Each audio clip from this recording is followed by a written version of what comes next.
আকাশেতে লক্ষ তারা, একটা চাঁদের আলো হাজার কোটি মানুষের চাইতে একটা ওসমান হাদি ভালো। জোরে কার কথা ঠিক কিনা? আপনারা বলেন তো, এই যে ওসমান হাদি এই যে জীবন দিল, এই জীবন দেওয়ার পরে কি মরে গেল? বাংলাদেশের কত নেতা মরার পরে মাইকিং টাইকিং করে পেপারিং করে জানাজাত লোক হয় না।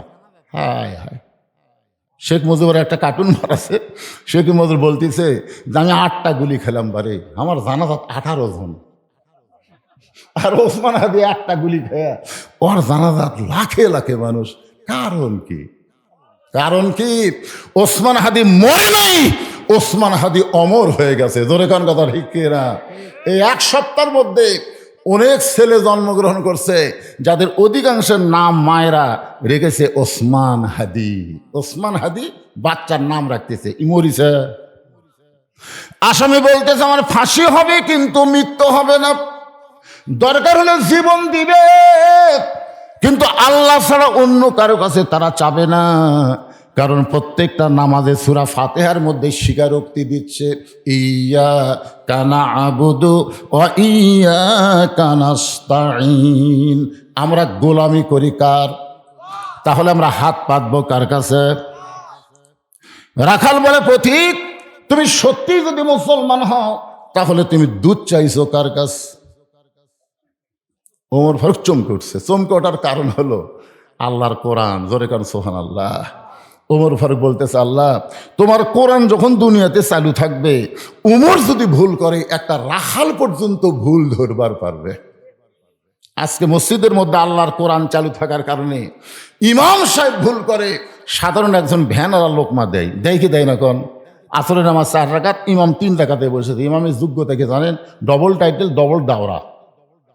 সেই ইমাম যদি আসলে 3 রাকাতে বসে, প্রথম কাতারের মুসল্লির খুব একটা খেয়াল নেই, বুঝলেন? ওরা খেলে দাঁড়ায়, প্রথম কাতারে খেয়াল নেই। দ্বিতীয় কাতারের ভ্যান রাখা, আল্লাহু আকবার। ইমাম মনে মনে কয় তুই যতই লোক মাদে, আমি 41 সালের আগে উঠবো না। এই মনে করে ইমাম যদি স্বৈরাচারী হয়ে বসাই থাকে, আপনারা বলেন তো মসজিদের মুসল্লি কার পক্ষে যাবে? নেতার পক্ষে না ভ্যানারার পক্ষে? কারণ মসজিদ হলো আল্লাহর ঘর। ধরে বলেন মসজিদ কার ঘর? এখানে কোনো মানুষের আইন চলবে না, এখানে আল্লাহর হুকুম, নবীর তরিকা মোতাবেক যদি নামাজ পড়াতে পারো নামাজ পড়াও, যদি ভুল করো লোকমা দিবে, লোকমা যদি গ্রহণ না করো তুমি ইমামকে বাদ দিয়া আবার নতুন ইমাম নিয়োগ। কিন্তু সমাজে কেন? কারণ সমাজ আল্লাহর না, মসজিদ আল্লাহ। আপনি আওয়ামী লীগ জিজ্ঞাসা করেন মসজিদ কার, উনি এক বাক্যে বলে দিবে আল্লাহ। বিএনপি জিজ্ঞাসা করেন মসজিদ কার, এক বাক্যে বলবে আল্লাহ। জামাত ইসলাম, তাবলিগ, পীর মুরিদি সবাই বলবে মসজিদ আল্লাহর। যদি বলা হয় এই যে পুকুর কার, তখন আর আল্লাহর কথা কবি না, চিন্তা করবি জানি না বারে এটা কার রে। অথচ আমরা সবাই জানি, সবাই কিন্তু জানি পরের জায়গা পরের জমি। সবাই বলেন পরের জায়গা পরের জমি, ঘর বানায় আমি রই, আমি কিন্তু জমির মালিক নই। জমিদারের ইচ্ছা মতন দেই না জমিন চাষ, তাই তো ফসল ফলে না রে, দুঃখ 12 মাস। এই জমিদারকে আরো জোরে, জমিদারের ইচ্ছা মতন, জমিদারের আইন মতন, জমিদারের কোরআন মতন যদি জমিন চাষ না করা হয়, তাহলে মুসলমানের দুঃখ কোনোদিন ফুরাবে না, মুসলমান শান্তি খুঁজে পাবে না। জোরে কোন কথা ঠিক কিনা? ওমর ফারুক বলতেছে, রাখাল আসলে চাওয়ার ব্যাপারে আমি ভুল করছি। রাখাল মুচকি মুচকি হেসে বলতেছে, ভুলটা যখন স্বীকার করছো আল্লাহ তোমাকে তওবা করার সুযোগ দিছে। ইবলিস শয়তান কিন্তু ভুল স্বীকার করেনি, যার কারণে আল্লাহ তওবার সুযোগ দেয়নি। আর আদম আলাইহিস সালাম কিন্তু ভুল স্বীকার করছে, যার কারণে আল্লাহ আদমকে তওবার সুযোগ দিছে। বাংলাদেশে যারা আওয়ামী লীগ করছে, আওয়ামী লীগ, আমার এক বড় ভাই তো আওয়ামী লীগ, কিন্তু হাসিনা পলানোর পরে ও আবার মাদ্রাসার মসজিদের মধ্যে ঢুকছে। আমি সিসি ক্যামেরাতে দেখবার পেলাম, কে রে আমার বড় ভাই মাদ্রাসার মসজিদে আস্তে আস্তে নামে সালাম দিলাম, বড় ভাই খবর কি? তওবা পড়া, তওবা পড়া।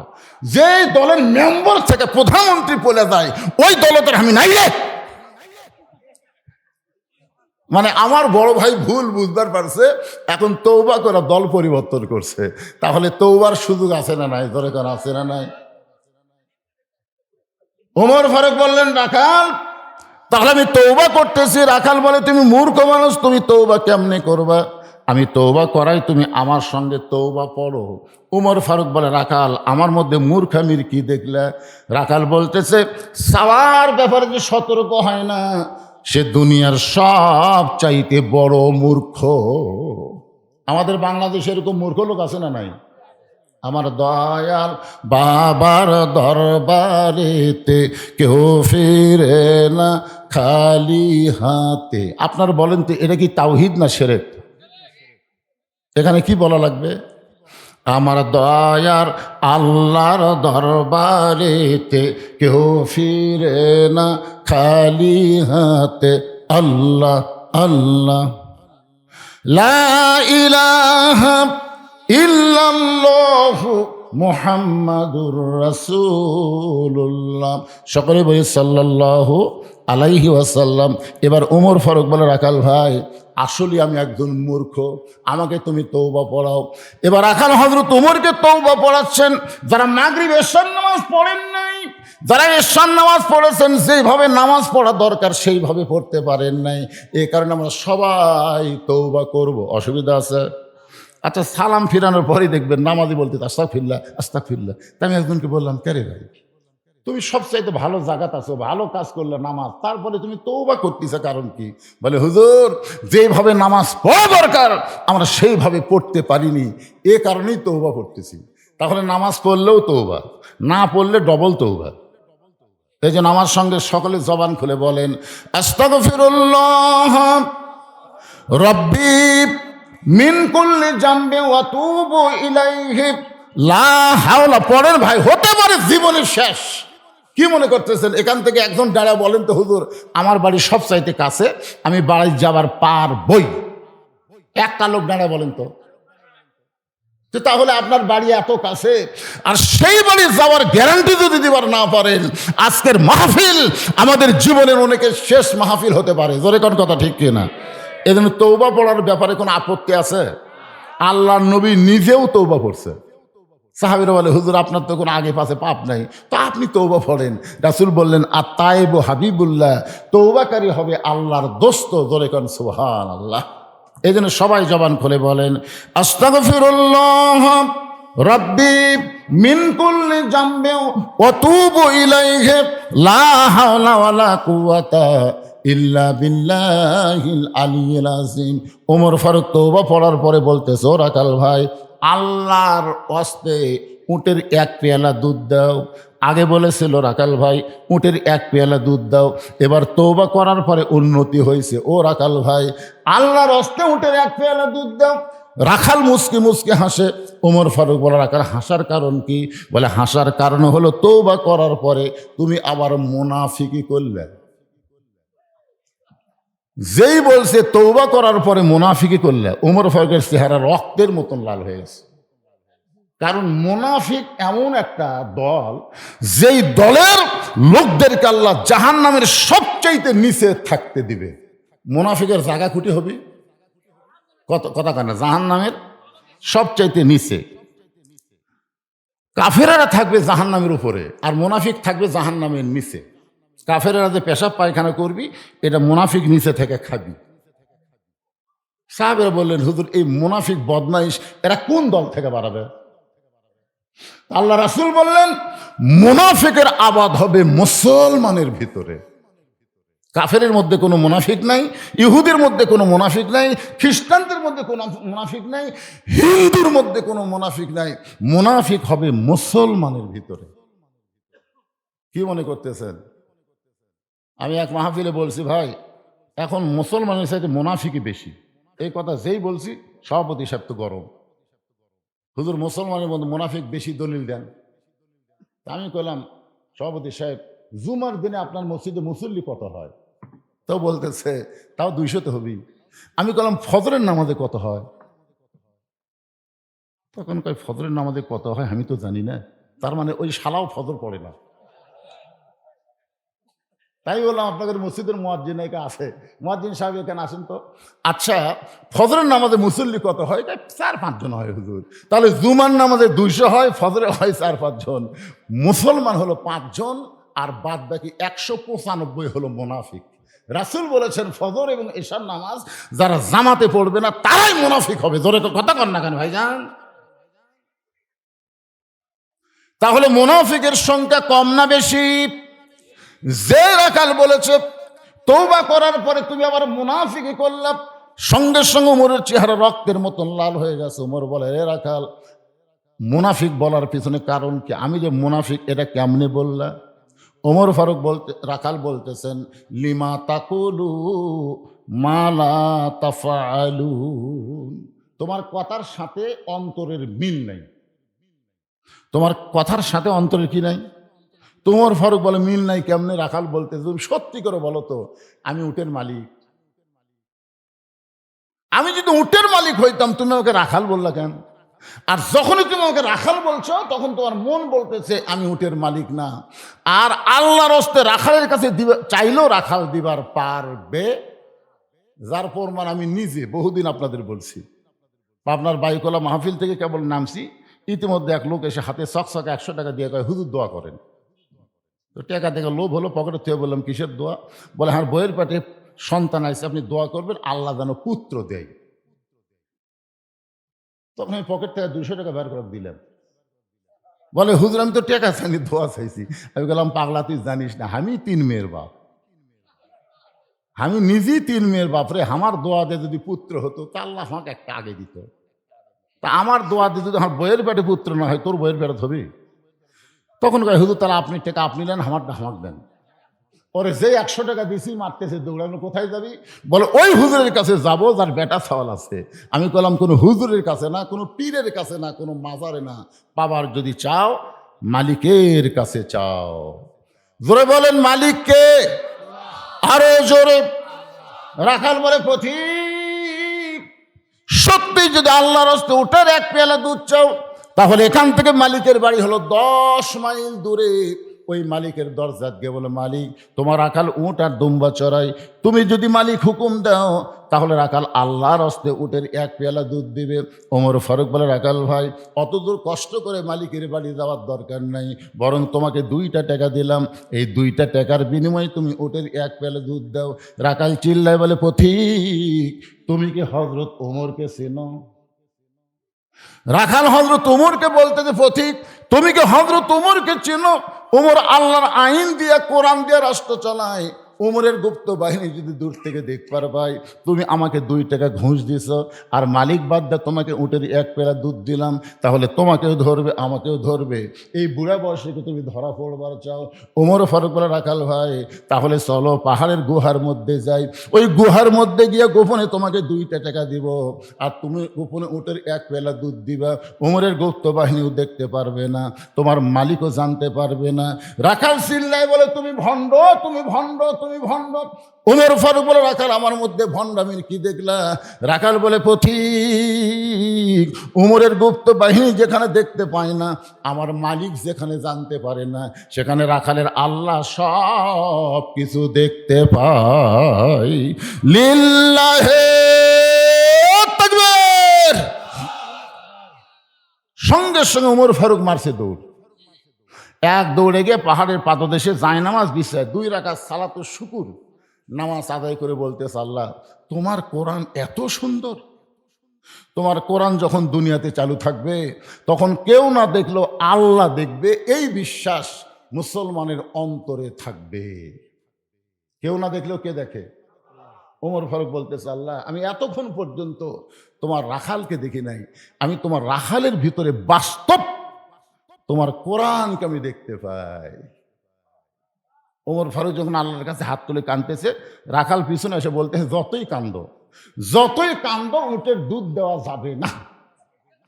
ওমর ফারুক বলে, রাখাল ভাই, উটের দুধের কোনো দরকার নাই, বরং তোমার কাছে আমি জানতে চাচ্ছি, তুমি না দেখা আল্লাহকে কলিজার মধ্যে জায়গা দিয়ে তুমি যে আল্লাহর কোরআন অনুযায়ী চলতেছো, এর বিনিময়ে তোমার চাহিদা কি? 50 বছর কোরআনের হক তাফসীর করে 13 বছর অন্যায়ভাবে জেলখানায় বন্দি করে রাখলো। তারপরে জেলখানা থেকে হাসপাতাল নিয়ে গিয়ে আল্লামা সাঈদী কোরআনের পাখিকে হত্যা করলো। বলেন তো হুজুরের চাহিদা কি? একটা চাহিদা নাই? যেরকম আছে না নাই?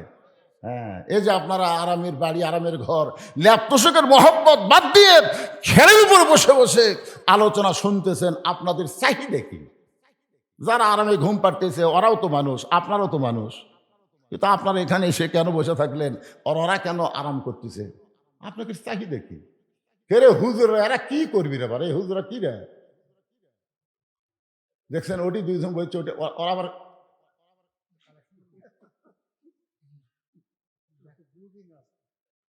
না না না, আর কেউ আছে নাকি? তোরা জানাজা না হোক চড়া বুবকা বাবা।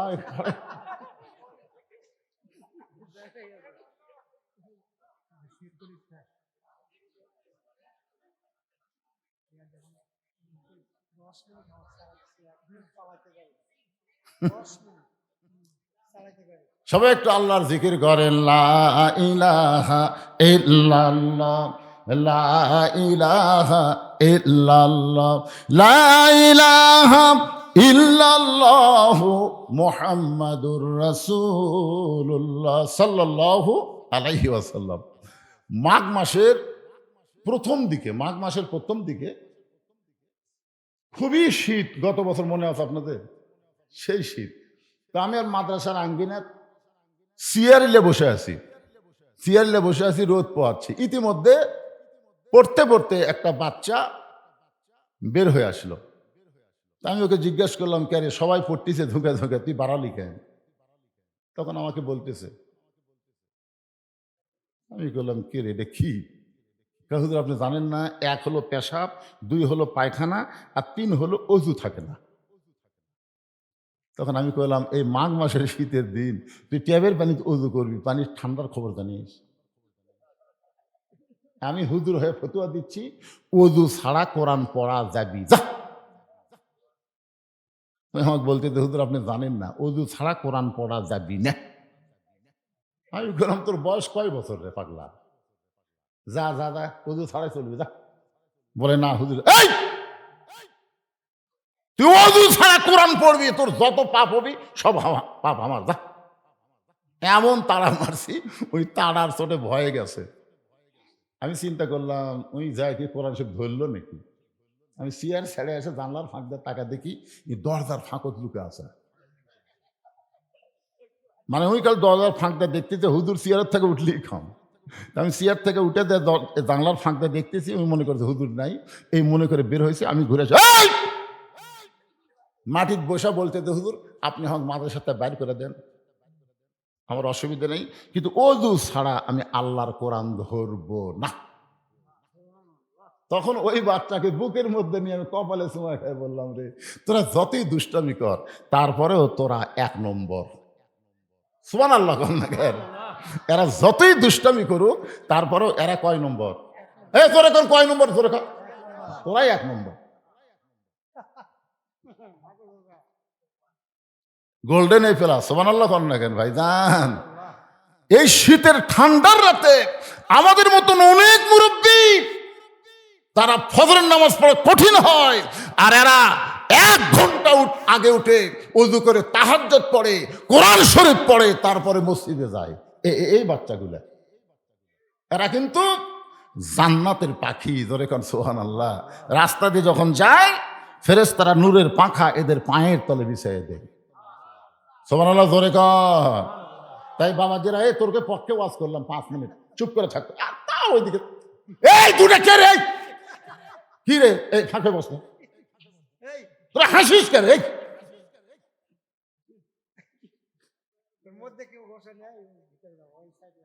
এমনি তো আজকে মানুষ কম। আপনাকে মঠ পুকুরে যতদিন মাহফিল করছি আজকে প্যান্ডেল ভরেনি, মাথা গরম হয়ে গেছে আমার, বুঝলেন? তার মধ্যে আবার দুষ্টামি করতেছে। কোনো দুষ্টামি চলবে না, যদি না শুনিস তোরা ঘরে যে শুয়ে থাকতে যা। একটু মহব্বত জিকির করেন, লা ইলাহা ইল্লাল্লাহ, লা ইলাহা ইল্লাল্লাহ, জোরে লা ইলাহা, লা ইলাহা ইল্লাল্লাহু মুহাম্মাদুর রাসূলুল্লাহ। ওমর ফারুক বলেন, রাখাল, তোমার ভালো কোনো চাকরি নাই, তোমার ভালো কোনো খাওয়া দাওয়া নাই, তোমার ভালো কোনো বাড়ি নাই, তুমি উট দুম্বা চড়াও রোদে পুড়ে পুড়ে, এরপরেও তুমি আল্লাহর কোরআন অনুযায়ী চলো, তোমার চাহিদা কি? রাখাল চোখের পানি বের করে বলে, পথিক, আমার চাহিদার কথা যখন শুনতে চাও তাহলে শোনো। আমার চাহিদা হলো রব্বানা, সবাই পড়েন, রব্বানা আতিনা ফিদ দুনিয়া হাসানাতাও ওয়া ফিল আখিরাতি হাসানা ওয়া কিনা আযাবান্নার। ওমর ফারুক মূর্খ সাজা বললেন, রাখাল ভাই, তোমার চাহিদার কথা শুনতে চাইলাম আর তুমি আল্লাহর কোরআনের আয়াত শোনাই দিলা, কারণ কি? রাখাল বলে, পথিক, তুমি আসলেই মূর্খ। এই আয়াতের মাধ্যমে আমি দুইটা চাহিদার কথা বললাম। একটা চাহিদা হলো আতিনা ফিদ দুনিয়া হাসানা, আর একটা চাহিদা হলো অফিল আখিরাতি হাসানা। পথিক রে, এই রাখালের দুনিয়ার চাহিদা হলো মহামানব হযরত ওমরকে এক নজর দেখা। যে ওমর আল্লাহর কোরআন দিয়ে রাষ্ট্র চালায়, সেই হযরত ওমরকে যদি একটা বার দেখতে পাইতাম তাহলে দুনিয়ার চাহিদা আল্লাহ পুরা করত। এখান থেকে বোঝা গেল ভালো নেতা দেখার চাহিদা মুসলমানের থাকা দরকার আছে না নাই? ভালো নেতা, ধরে কোন কি নেতা? আপনার আগামী নির্বাচনে কি নেতা দেখবেন? আরো জোরে কন, আল্লাহর আইন চাই সৎ লোকের। এ কথা জোরে কন না কেন রে? এখান থেকে বাড়ি যাওয়ার গ্যারেন্টি নাই, আর একটা হক স্লোগান দিলেন না, তাহলে আপনি কি হলেন? সবাই দেন, গ্যারান্টি নাই তো। আমরা বাঁচে আছি এটাই যথেষ্ট, মরার খবর তো নাই, আছে? তাহলে আমি যেই বলবো, আমাদের সবাইকে ভালো নেতা দেখার দরকার আছে না নাই? রাখাল বলে, আমার দুনিয়ার চাহিদা হলো মহামানব হযরত ওমরকে আমি এক নজর দেখতে চাই। এই জন্যই দেখবো যে ওমর আল্লাহর কোরআন দিয়ে রাষ্ট্র চল। আমার মতন না দেখা আল্লাহকে রাখাল কলিজার মধ্যে জায়গা দিয়ে আল্লাহর কোরআন মানতেছে, সেই হযরত ওমরকে যদি একটাবার দেখতে পাইতাম তাহলে দুনিয়ার চাহিদা আল্লাহ আমার পুরা করত। অফিল আখিরাতি হাসানা, আমার আখিরাতের চাহিদা হলো আমি রাখাল যখন মরে যাব, অধম রাখালকে আল্লাহ যেন জান্নাত দেয়। রাখালের চাহিদা কয়টা? এক নম্বর চাহিদা হলো হযরত ওমরকে এক নজর দেখবে। দুই নম্বর চাহিদা হলো মরে যাওয়ার পরে আল্লাহ যেন রাখালকে জান্নাত দেয়। সঙ্গে সঙ্গে হযরত ওমর রাখালের হাতটা ধরলো।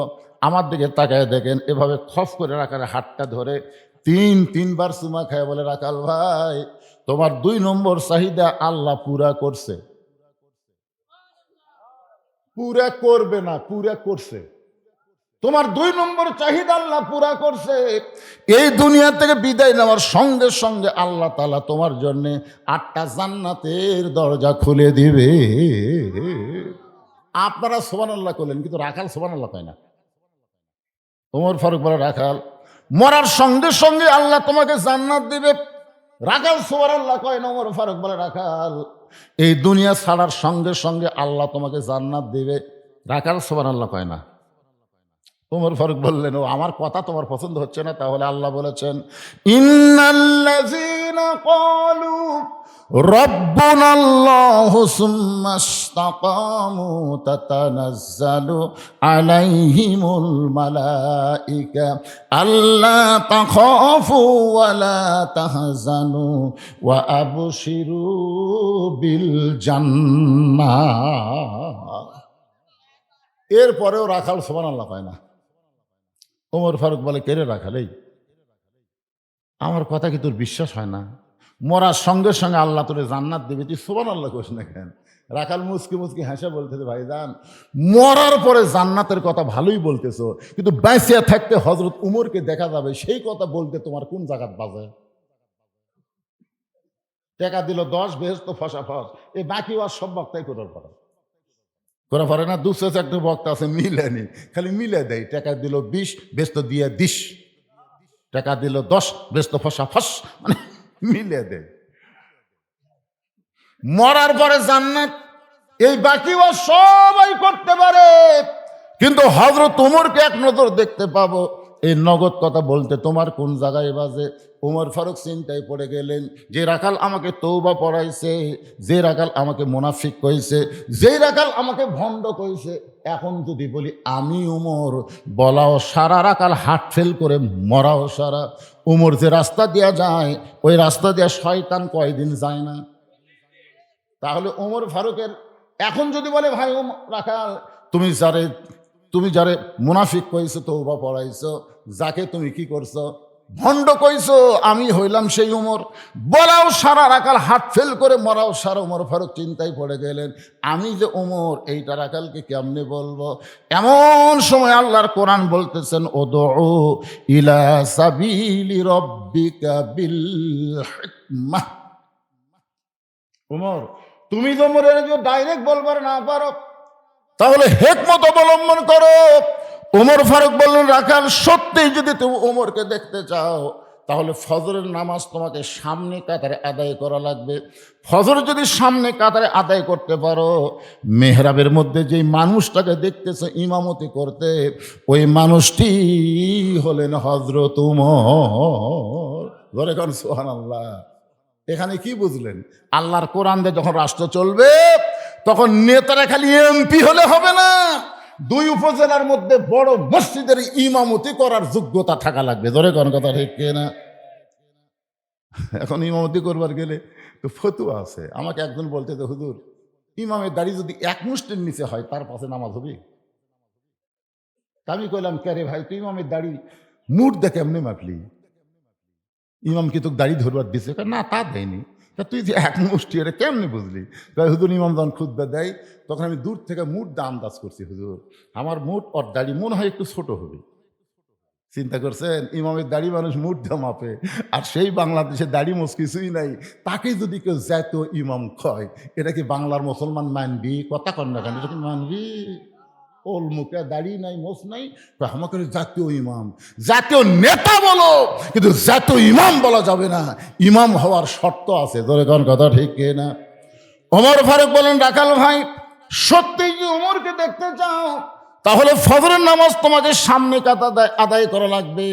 সামনে কাতারে যদি নামাজ পড়ো, মেহরাবের দিকে লক্ষ্য করে দেখবা, যেই মানুষটা ইমামতি করতেছেন, ওই মানুষটি হলেন হযরত ওমর। রাখাল ছোট বাচ্চার মতন কান্দে। এতক্ষণ রাখাল খানে হাসিছে। ওমর ফারুক বলে, রাখাল কান্দার কারণ কি?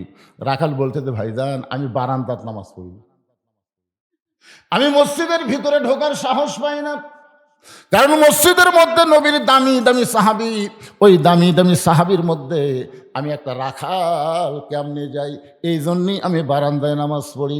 ওমর ফারুক বললেন, মসজিদের মধ্যে দামি দামি, আর তুমি বারান্দায় কম দামি, এই কথা তোমাকে বুঝালো কে? আমি সিয়ারত বসে ওয়াজ করতেছি, আমি বেশি দামি, আর আপনারা খেরত বসে ওয়াজ শুনতেছেন, আপনারা কম দামি, এ কথা আপনাকে বললো কে?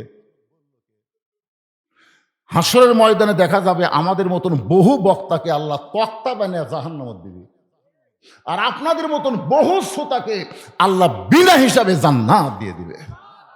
ভাইজান, কে দামি কে কম দামি, এটা নিরূপণ আল্লাহ কোরআনে বলেছেন, ইন্না আকরামাকুম ইনদাল্লাহি আতকাকুম।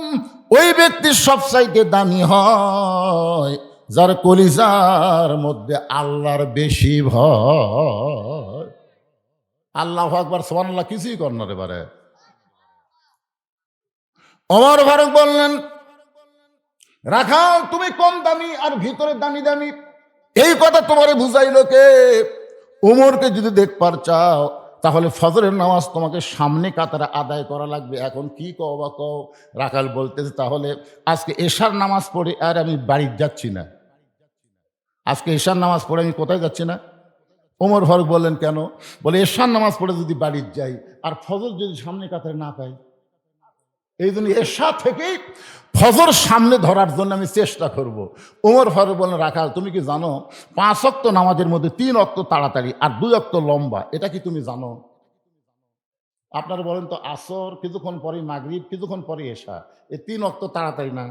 কিন্তু এশা থেকে ফজর, ফজর থেকে জোহর, এই 2 ওয়াক্তর মাঝখানে একটু লম্বা সময় আছে না নাই? আপনারা বলেন তো কেন? ফজর থেকে জোহর আল্লাহ লম্বা সময় দিল, এই লম্বা সময়ের মধ্যে আপনি চাকরি করবেন, ব্যবসা করবেন, বাণিজ্য করবেন, খেতে খামারে কাজ কাম করবেন। এইগুলো কাজ কাম করতে গিয়ে আপনার দেহের মধ্যে যে ক্ষয় হবে, এশা থেকে ফজর আল্লাহ লম্বা সময় দিল। এই লম্বা সময়ের মধ্যে যদি আপনার ঘুমায় যান, ওই ক্ষয়টা আল্লাহ ঘুমের মাধ্যমে পুরা করে দিবে। তাহলে এশা থেকে ফজর সামনে কাতারে ধরবা।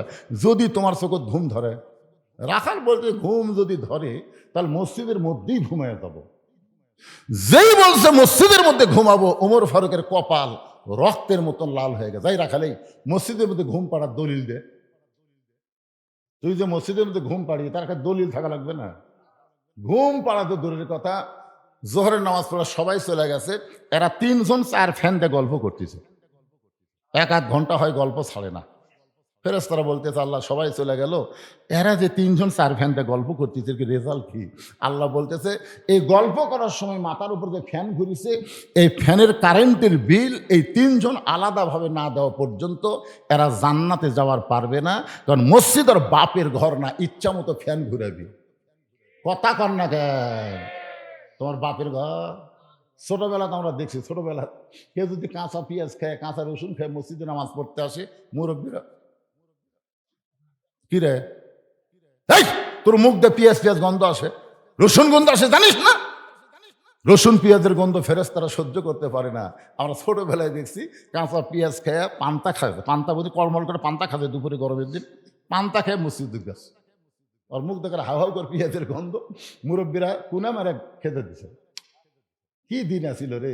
আর এখন মসজিদের মধ্যে পেঁয়াজ কুটতিছে, এখন মসজিদের মধ্যে পেঁয়াজ কুটে মুড়ি মাখতেছে, মানে মসজিদ আর বাপের ঘর।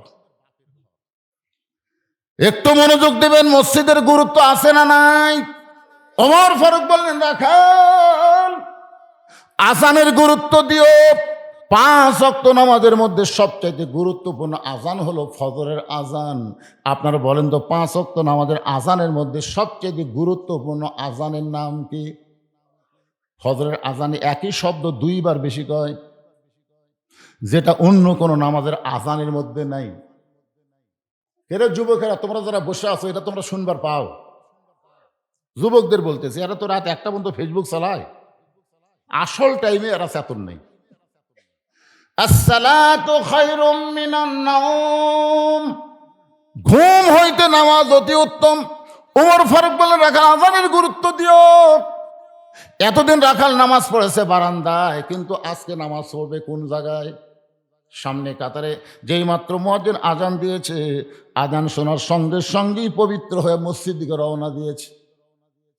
বারান্দায় গিয়ে বলতেছে, রে বারান্দা, মনে কষ্ট লেস না, শুধুমাত্র দেখার জন্য আজকে ভিতরে ঢুকতেছি। বারান্দা বলতেছে কষ্ট লেস না, আগামীকাল থেকে আবার বারান্দাতেই পড়বো, কারণ বারান্দা পড়ার একটা মজাই আলাদা, শেষে এসে আগে যাওয়া যায়। দেখবেন আপনাদের মঠপুকুরের কতগুলো মুসল্লি, এরা কিন্তু সবসময় বারান্দাতে থাকে, কারণ এরা শেষে আসবি আগে যাবি, এরকম আছে না নাই? যেরকম আছে না নাই? রাখাল আজকে মসজিদের মধ্যে ঢুকতেছে। আল্লাহর ঘর মসজিদের মধ্যে ঢুকতে গেলে ডান পায়ে ঢোকা লাগবে। জোরে বলেন কোন পা? শুধু ডান পায়ে ঢুকলে হবে না, জবান খুলে একটা দোয়াও পড়া লাগবে। সবাই পড়েন আল্লাহুম্মা আফতাহ লি আবওয়াবা রহমাতিক, এই দোয়াটা পড়ে রাখাল ডান পায়ে মসজিদের মধ্যে যেই মাত্র ঢুকে সামনে কাতারে যাবার চায়, প্রত্যেকটা সাহাবী নড়ে সরে রাখালকে যাওয়ার রাস্তা করে দেয়। রাখাল মনে মনে কয়, আল্লাহ, এতদিন বারান্দার থেকে ভাবলাম কি, আজকে ভিতরে এসে দেখতেছি কি। এতদিন বারান থাকতে মনে করলাম এরা দামি দামি সাহাবী, আজকে ভিতরে ঢুকে দেখতেছি এরাও জাহামুতাই। আমি সামনে যাওয়ার চাইলে কেউ নিষেধ করে না, বরং লড়ে সরে আমাকে যাওয়ার রাস্তা করে দেয়। এটা কিন্তু ভিতরে না ঢুকলে বোঝা যাবে না। এসপি সাহেব সামনে কাতারে দাঁড়ায় দেখে একটা মুসল্লি লাগবে, হচ্ছে না, একটা মুসল্লি নাই। কাতার পুরা করতে কয়জন লাগবে? একজন। এসপি তাকায় দেখে মসজিদের দরজা চৌকিদার খাড়া হয়ে আসছে। এসপি ডাকতেছে, আয় আয়। চৌকিদার বলে, না স্যার, আপনি এসপি, আমি চৌকিদার। এসপি বলতেছে, পাগলা, ওটা বাইরের কথা, তুই চৌকিদার আমি এসপি, এটা বাইরের কথা, ভিতরের কথা, আয়। চৌকিদার আসবার চায় না, এসপি কাতার ছাড়ে যায়, চৌকিদার হাত ধরে, এ তো ডাকি, তুই যাস না। এক টানে ভিতরে নিয়ে সামনে কাতারে চকিদার ভয়ে ভয়ে পিছনে দাঁড়ায়, এসপি পিঠে হাত দিয়ে বলতেছে আমার গোড়ালির সঙ্গে গোড়ালি সোজা কর। চকিদার বলে স্যার আপনি এসপি, আমি চকিদার। এসপি বলে আমরা দুই ভাই, একসঙ্গে কাতার সোজা করে 27 গুণ সওয়াব পাওয়ার চাই। সুবহানাল্লাহ না খান, কি মনে করতেছেন? পায়ের গোড়ালির সঙ্গে গোড়ালি মিল করা লাগবে। এখন চকিদার মনে মনে বলতেছে আল্লাহ, ভিতরে এত শান্তি, এটা বাইরে থেকে বোঝা যায় না। মসজিদের ভিতরে যখনই ঢুকবেন, আওয়ামী লীগ, বিএনপি, জাতীয় পার্টি সবাই 3 জন মিলে কাতার সোজা করতেছে। ধরে কারণ কয়জন? আওয়ামী লীগ, বিএনপি, জাতীয় পার্টি পায়ের গোড়ালির সঙ্গে গোড়ালি মিল করে কাতার সোজা করছে, কিন্তু হুজুর নেই। আমরা তো কাতার সোজা করলো রে, সামনে কে যাবে? তখন আওয়ামী লীগ তাকে দেখে বারান্দার জামাত ইসলামের এক হুজুর খাড়া হয়ে আসছে। তখন আওয়ামী লীগ বলতেছে আয় ভাই, হ্যাঁ বলতেছে আমি যুদ্ধ অপরাধী। করছে পাগলা, ওটা বাইরের কথা, ভিতরের কথা আমরা সবাই এক। তো সেই ভিতরে গেছে, বিএমপি ঠেলা দেয় সামনে দিতে, সামনে যাওয়ার পারিস না। এবার জামাত ইসলাম সামনে দেয়, করছে ভাই কি কর্ম, তুই আমাকে নেতা রে, তুই সামনে দাঁড়া, আমরা ইমামতি ইক্তেদা করবো, তুই আমাকে নেতা। কারণ মসজিদ আল্লাহর ঘর, এখানে কোনো দলাদলি চলবে না, সবাই মিলে আমরা এক কাতার করতে চাই। জোরে বলেন কথা ঠিক কিনা? এটা ভিতরে না গেলে বোঝার উপায় নাই। রাখাল এতদিন বারান্দায় নামাজ পড়েছে, আজকে নামাজ পড়বে সামনে কাতারে, একেবারে সামনে কাতারে, মেহরাব বরাবর সামনে কাতারে। ফজরের 2 রাকাত সুন্নত নামাজ আদায় করেছে। সর্বসাকুল্যে 12 রাকাত সুন্নত পড়া লাগবে। জোরে বলেন কয় রাকাত? ফরজ হলো 17, সুন্নত হলো 12। আপনারা 5 ওয়াক্ত নামাজে কম পক্ষে 12 রাকাত সুন্নত পড়াই লাগবে। আপনারা জানেন সবচাইতে বেশি সুন্নত হলো জোহরের নামাজে, আগে 4 পরে 2, তারপরে মাগরিবের নামাজের পরে হলো 2 রাকাত, এশার নামাজের পরে হলো 2 রাকাত, আর ফজরের নামাজের আগে হলো 2 রাকাত। রাসূল বলেছেন ফজরের আগে যে 2 রাকাত সুন্নত, এতই দাম আসমান জমিন বিক্রি করে দিলেও হবে না। ধরে কারণ সুবহানাল্লাহ।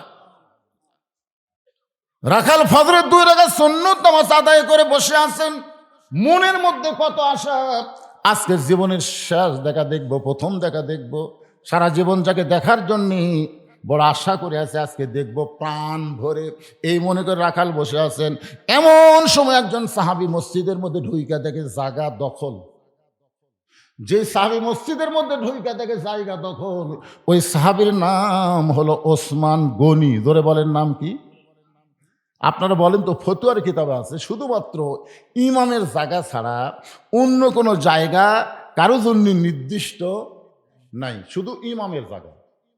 কিন্তু ওসমান গনি কেন বলতেছে আমার জায়গাতে এটা কে বসে আছে রে? এইটা বলার পেছনে কারণ হলো আল্লাহর নবী বলেছেন আমি যখন ইমামতি করব, আমি বরাবর পিছনে যিনি দাঁড়াবে তার নাম হলো আবু বকর। আবু বকর যখন ইমামতি করবে, আবু বকর বরাবর যিনি পিছনে দাঁড়াবে তার নাম হলো উমর। উমর যখন ইমামতি করবে, উমর বরাবর পিছনে যিনি দাঁড়াবে তার নাম হলো ওসমান। ওসমান যখন ইমামতি করবে, ওসমান বরাবর পিছনে যিনি দাঁড়াবে তার নাম হলো আলী। আবার আলী যখন ইমামতি করবে, আলী বরাবর পিছনে। এই পিছনে উল্লেখ করার পরে নবী কারোর নাম বলেন না। সাহাবীরা বলে ইয়া রাসূলুল্লাহ, হযরত আলী যখন ইমামতি করবে, আলী বরাবর পিছনে কে দাঁড়াবে? সঙ্গে সঙ্গে নবী চোখের মধ্যে পানি নিয়ে বললেন মা ইয়ান্তিকু আনিল হাওয়া ইন হুয়া ইল্লা ওয়াহয়ুহা। আমি রাসূল বলতে পারি না যতক্ষণ আল্লাহ না বলাই। ওই আলী পর্যন্তই হলো খোলাফায়ে রাশেদীন। তাহলে হযরত উমর যখন ইমামতি করবে, উমর বরাবর পিছনে যিনি দাঁড়াবে তার নাম কি?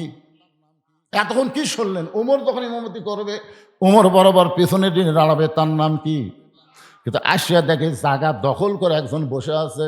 আল্লাহ রাসূল বলেছেন আল হায়াউন ওসমান, আমার সমস্ত সাহাবীর মধ্যে সবচাইতে শরম বেশি যার, তার নাম হলো ওসমান। শরম যার বেশি সে কিন্তু নরমও বেশি। ধরে কেন ঠিক কিনা? চিন্তা করতেছে বসেই যখন আছে, কাছে এসে দেখে রাখালের পাশে একটা ফাঁকা জায়গা। ওই ফাঁকা জায়গার মধ্যে ওসমান গনি 2 রাকাত সুন্নত নামাজ আদায় করে 3বার রাখালের দিকে তাকাইছে, কারণ কোনোদিন দেখে নাই, আজকেই প্রথম দেখতেছে এই লোকটা কে রে। একবার দেখে মন ভরেনি, আরেকবার দেখেছে, তৃতীয়বার যেই মাত্র তাকাছে, এই মিয়া বারবার আমার দিকে তাকাস কেন মিয়া? কারণ মূর্খ মানুষের দিকে যদি আপনি বারবার তাকান উনি কিন্তু খেপে দেবে। ধরে কোন কথা ঠিক কিনা? রাখাল কি শিক্ষিত না মূর্খ? বারবার আমার দিকে তাকাস কেন মিয়া?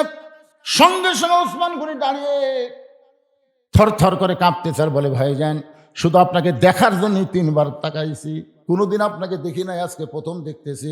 এত গরম হলেন, আপনার পরিচয় কি? বলতেছে, আমার পরিচয় হলো আমি একজন রাখাল। যেই বলেছে আমি একজন রাখাল, ওসমান গনি মুচকি মুচকি হাসতেছে।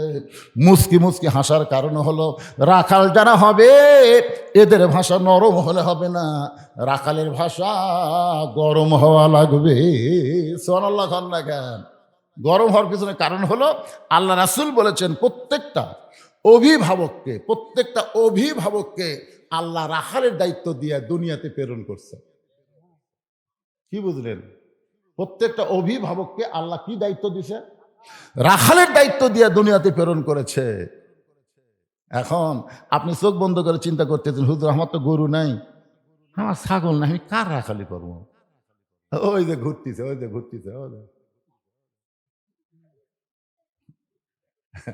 ওরা কি মাটি ফাটে এরা জন্ম লিছে?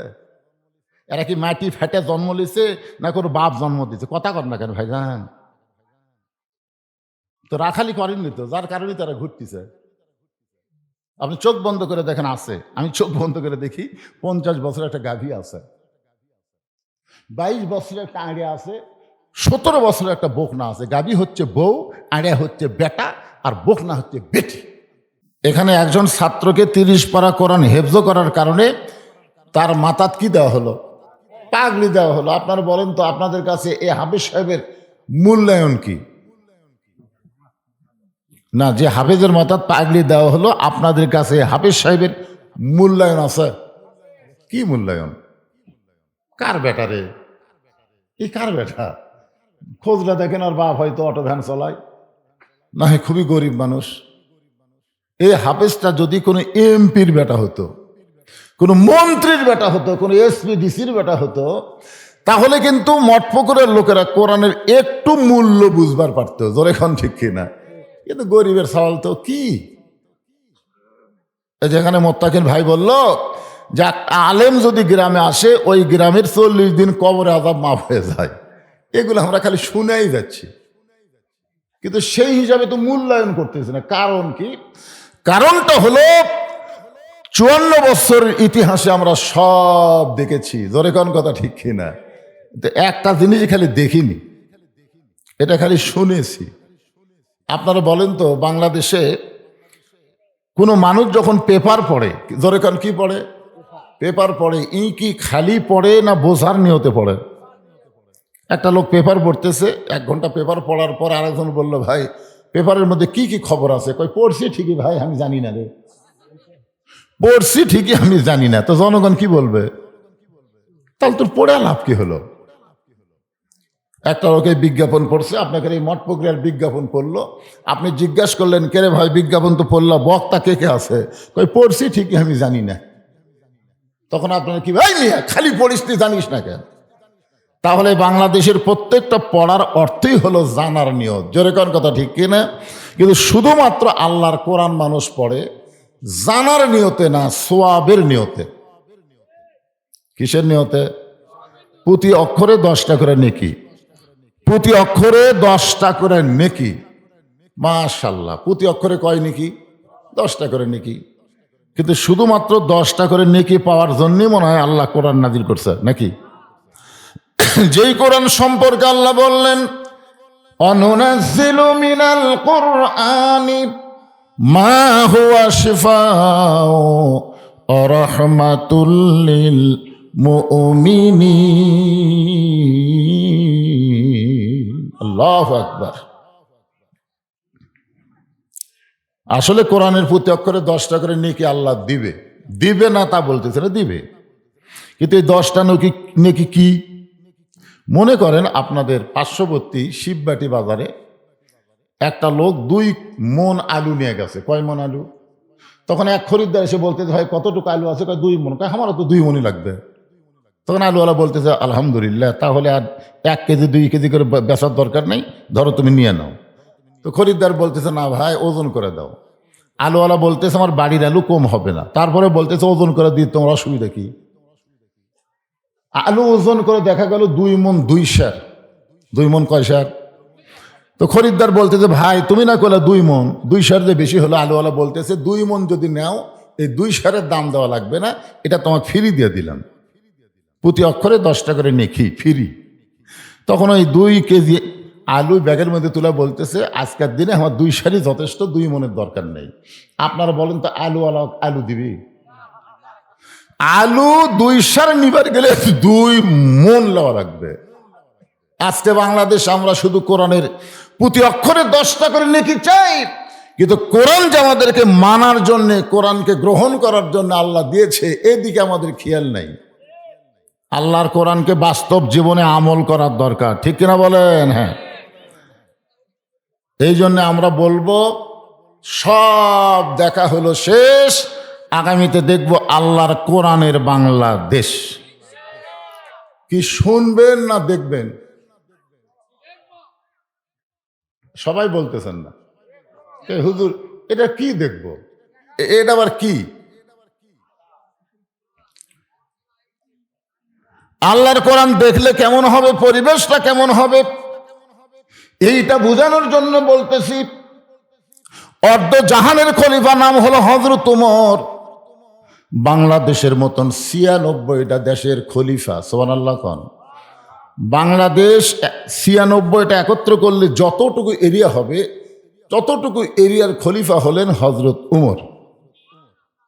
আল্লাহর কোরআন দিয়ে রাষ্ট্র চলাই, জোরে কোন সুবহানাল্লাহ। আসলে কোরআনটা দেখতে কেমন? সারা জীবন শুধু শুনলাম আল্লামা সাইদি হুজুর 50 বছর আমাদেরকে কোরআন শোনাইলো। বাংলাদেশের বহু জায়গায় কোরআনের মাহফিল হচ্ছে, আমরা প্রতি রাতে কোরআন শরীফ শুনতেছি, এক এক বক্তার এক এক রকম। জোরে কোন কথা ঠিক কিনা? চাষটলে গল্প হয়, এই বছর এই এলাকার মধ্যে কোন বক্তার ওয়াজ হাঁটলো, চাষটলে কিন্তু গল্প হচ্ছে। তখন বলতেছে এই বছর তো উমুকের ওয়াজই ভালো হচ্ছে। কি ওয়াজ করলো? শুনছি ভাই, বুঝি নাই। শুধু শুনলে হবে না, বোঝা লাগবে। কোরআন মোতাবেক চলতে গেলে আমাদের পরিবেশটা, রাষ্ট্রটা কেমন হটে, এটা বোঝানোর জন্যই বলতেছে। বিস্তীর্ণ মরুভূমি, ওই মরুভূমির মধ্যে একজন রাখাল উট আর দুম্বা চড়ায়। হযরত ওমর আল্লাহর কোরআনকে দেখার জন্য রাখালকে সালাম দিলেন, আসসালামু আলাইকুম রাখাল ভাই, আমার পেটে ক্ষুধা লাগছে, আমি উটের 1 পেয়ালা দুধ চাই। রাখাল মুসকি মুসকি হাসে। ওমর ফারুক বললেন, রাখাল আমি তোমাকে সালাম দিলাম, উটের 1 পেয়ালা দুধ চাইলাম, তুমি সালামের উত্তরও দাও না, উটের দুধ দিবা কেন সেটাও বলো না, তুমি মুসকি মুসকি হাসার কারণ কি? রাখাল বলতেছে তোমার সালামের উত্তর দিব না, আমি তোমাকে উটের দুধও দিবার পারবো না। ওমর ফারুক বললেন তাহলে আমার অপরাধ কি? রাখাল বলে তোমার অপরাধ হলো আগে তোমার পরিচয় দাও। আগে তোমার কি দাও? ওমর ফারুক চিন্তাত পড়ে গেলেন যে আমি অর্ধ জাহানের খলিফা, আল্লাহর কোরআনকে দেখার জন্য সদ্ব্যবেশ ধারণ করেছি, এখন যদি আমার পরিচয় দেই তাহলে গুমর তো ফাঁস হয়ে যায়। আমি ওমর এটা কেমনে পরিচয় দিব? এমন সময় আল্লাহর কোরআন ওমরের সামনে এসে বলতেছে, ওমর রাখাল যখন তোমার পরিচয় চাইছে, তুমি আসল পরিচয় দাও। তোমার আসল পরিচয় তুমি ওমর না, তোমার আসল পরিচয় তুমি মাওলানা না, তোমার আসল পরিচয় তুমি এমপি নও, তোমার আসল পরিচয় হলো মিল্লাতা আবিকুম ইব্রাহিম হুয়া সাম্মাকুমুল মুসলিমিন। আল্লাহু আকবার। এই ঠেঙ্গা ঠেঙ্গা এই সামনে যাওয়ার সাথে সাথে আপনারা আনমনা হয়ে গেছেন। আমি কিন্তু এই মুহূর্তে একটা গুরুত্বপূর্ণ কথা বলেছি।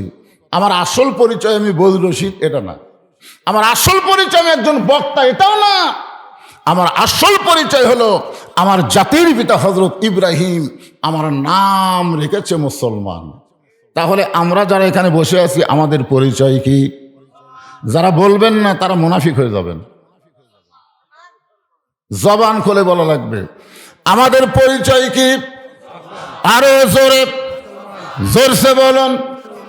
আল্লাহ কোরআনে বলেছেন মুসলমান শুধু দাবি করার বিষয় না, মুসলমান মিছিল করার বিষয় না। ওয়ালা তামুতুন্না ইল্লা ওয়া আনতুম মুসলিমুন। মুসলমান না হয়ে তোমরা কেউ মরো না। তাহলে আমরা যারা মুসলমান মুসলমান বলে পরিচয় দিলাম, আমাদের মরা লাগবে কি হয়ে? কথা কয় না। বর্তমান বাংলাদেশে যেই পরিবেশ চলতেছে, এই পরিবেশে আমরা মুনাফিক হয়ে মরতে পারবো, কিন্তু মুসলমান হয়ে মরতে পারবো না। মুসলমান হয়ে মরতে গেলে আল্লাহর কোরআনের সমাজ লাগবে। জোরে কোন কথা ঠিক? একটু মনোযোগ দিয়ে শুনবেন। ওমর ফারুক যেই মাত্র বললেন, রাখাল আমার পরিচয় যখন শুনতে চাও, আমার পরিচয় হলো আমি একজন মুসলমান। রাখাল মুচকি মুচকি হেসে বলে, আসল না নকল? যেই বলছে আসল না নকল, ওমর ফারুক চুম করে বলে, রাখাল মুসলমান তো মুসলমানই, এর মধ্যে আসল নকল কি? এই যারা আপনারা ওয়াজ শুনতেছেন, আপনাদের মধ্যে যদি কেউ মাগরিব এশার নামাজ না পড়ে ওয়াজ শোনে, আপনাদের কি মনে হয় এই আসল মুসলমান? লা সলাত লা দীন, যার নামাজ নাই তার কোনো ধর্মই নেই। লা সলাত লা ঈমান, যার নামাজ নাই তার কোনো ঈমান নাই। বাইনাল আবদ ওয়াল কুফরি তরকুস সালাত, বান্দা আর কাফেরের মধ্যে পৃথক করার জিনিসটার নামই হলো নামাজ। যারা নামাজ আদায় করলো তারা হলো আল্লাহর বান্দা, আর যারা নামাজ পড়ে নাই এরা হলো কাফের। আমি যেই বলবো বেনামাজি, আপনারা বলবেন কাফের। এ কথা কিন্তু আমার না, কথা হলো রাসূলের। তো আপনারা নবীর কথার সাথে একমত না দ্বিমত? যেই বলবো বেনামাজি, যারা নামাজ পড়েন নাই তারাও বলেন, অসুবিধা নেই। আপনি মাগরিব এশা পড়েননি, ফজর থেকে যদি শুরু করেন নিয়ত করেন, আল্লাহ আজকে নামাজের ওয়াজ শোনার পরে ফজর থেকে আমি আর নামাজ ছাড়বো না। আল্লাহ বলে যত নামাজ না পড়ার পাপ আছে, নিয়ত করার সাথে সাথে আমি সব মাফ করে দিলাম। আল্লাহ পারে কি পারে না? হকুল্লাহ আর হকুল ইবাদ, বুঝলেন? হকুল্লাহ আল্লাহর হক যদি আমরা কম বেশি করি, আল্লাহর কাছে তওবা করলে আল্লাহ মাফ করে দেয়। কিন্তু হকুল ইবাদ যেটা বান্দার হক, যেরকম আমাকে একজন প্রশ্ন করতে, হুজুর কোনো ব্যক্তি যদি সুদ খায়া বুড়া বয়সে আল্লাহর কাছে তওবা করে, আল্লাহ কি তার তওবা কবুল করবি? মানে সারা জীবন সুদ খাচ্ছে, বুড়া বয়সে তখন আল্লাহর কাছে কাঁদতেছে, আল্লাহ আমি তো বহু সুদ খাচ্ছি, আল্লাহ আমি আর জীবনে সুদ খাবো না, আমি তওবা করতেছি, আল্লাহ কি তাকে মাফ করবে? আমি বললাম আল্লাহ মাফ করবে না, কিন্তু যারা সুদ দেয় তারা যদি তওবা করে আল্লাহ মাফ করবে। কিন্তু যে বেটা সুদ খাচ্ছে, ওই যতই তওবা করুক আল্লাহ মাফ করবে না, যতক্ষণ পর্যন্ত তাদের কাছ থেকে সুদের টাকা লিছে তাদেরকে ফেরত না দিবে। ওদের তওবা হলো সুদের টাকা ফেরত দেওয়া। সুদের টাকা কি করা? কথা কয় না কেন? সারা জীবন ঘুষ খাচ্ছে, ওই লোকটা তওবা করতেছে, আল্লাহ আমি আর জীবনে ঘুষ খাবো না, মাফ করে দাও। আল্লাহ বলবে মাফ করা যাবে না, যাদের কাছ থেকে ঘুষ নিছিস ওদের আগে ফেরত দে। কারণ এটা হলো হকুল ইবাদ, এটা হলো বান্দার হক। আর নামাজ না পড়া হলো আল্লাহর হক। কেউ যদি নামাজ না পড়ে থাকে, আজকে যদি নিয়ত করে ফজর থেকে নামাজ ছাড়বো না, আল্লাহ সাথে সাথে মাফ করে দিবে। এই জন্য আপনারা সবাই একটু গলা খাঁকারে দেন। যেই বলবো বেনামাজি, আপনারা বলবেন কাফের, বেনামাজি। আচ্ছা, এত ওয়াজ করার পরও কাফের শব্দ কেন মুখে আসতেছে না? এই দেখেন, যারা যারা বলবি না মনে করবেন এরাই বেনামাজি। শোনেন, এটা তো মাগরিব আর ইশার কথা বললাম। আল্লাহ রাসূল বলেছেন, মান তারাকা সালাতু মুতাম্মিদান ফাকাত কাফারা। এক ওয়াক্ত যারা নামাজ বাদ দিল, এরা আল্লাহর সঙ্গেই কুফরি করলো। এটা কি আমার কথা? তাহলে আপনারা নবীর কথার সাথে আল্লাহর কথার সাথে একমত হচ্ছেন না কেন? বেনামাজি, এলা মেনা শব্দ দিলে নামাজি হবে? বেনামাজি, আরো জোরসে বলুন। ওমর ফারুক বলে, রাখাল মুসলমান তো মুসলমান, এর মধ্যে আসল নকল কি? রাখাল বলতেছে, আসল মুসলমান যারা হবে তারা সাওয়ার ব্যাপারে সতর্ক থাকবে। আসল মুসলমান দরকার হলে ফাঁসির মঞ্চে যাবে, কিন্তু রাষ্ট্রপতির কাছে বাঁচার দরখাস্ত লিখবে না। এরকম কিছু আসল মুসলমান আমাদের বাংলাদেশেই কিন্তু আমরা দেখছি। দরকার কথা ঠিক কিনা? উকিল কিন্তু বলতেছে, স্যার আপনি একটা দলের প্রধান, আপনি যদি রাষ্ট্রপতির কাছে বাঁচার দরখাস্ত লেখেন, রাষ্ট্রপতি যদি আপনাকে মাফ করে দেয়, আপনার কিন্তু ফাঁসি হচ্ছে না। আসামি মুচকি মুচকি হাসতেছে। উকিল বলেন, তো হাসির কথা বললাম না। আসামি বলতেছে, পাগল, তুই যে রাষ্ট্রপতির কাছে আমাকে দরখাস্ত লিখতে বলতেছি, বাংলাদেশ স্বাধীন হওয়ার পরে আমি 3 জন রাষ্ট্রপতিকে ক্ষমতার থাকা অবস্থায় মরা দেখছি। কয়টা? 3টে। একটা হলো শেখ মুজিবুর রহমান, একটা হলো শহীদ প্রেসিডেন্ট জিয়াউর রহমান, একটা হলো জিল্লুর রহমান। যারা ক্ষমতার থাকতে নিজেরাই মরে যায়, তাদের কাছে কোনো ইমানদার জীবন ভিক্ষা চায় না। ধরে কোন কথা ঠিক না? উকিল বলতেছে, তাহলে আপনার ফাঁসি হবে। উকিল বলতেছে, এই গোয়ারকে করার কারণে তাহলে আপনার ফাঁসি হবে। আসামি মুচকি মুচকি হেসে বলতেছে, আমার ফাঁসি হবে, কিন্তু আমার মৃত্যু হবে না। উকিল কয়, পাগল নাকি রে? ফাঁসি হবে তাহলে মৃত্যু হবে না, এটা কেমন কথা?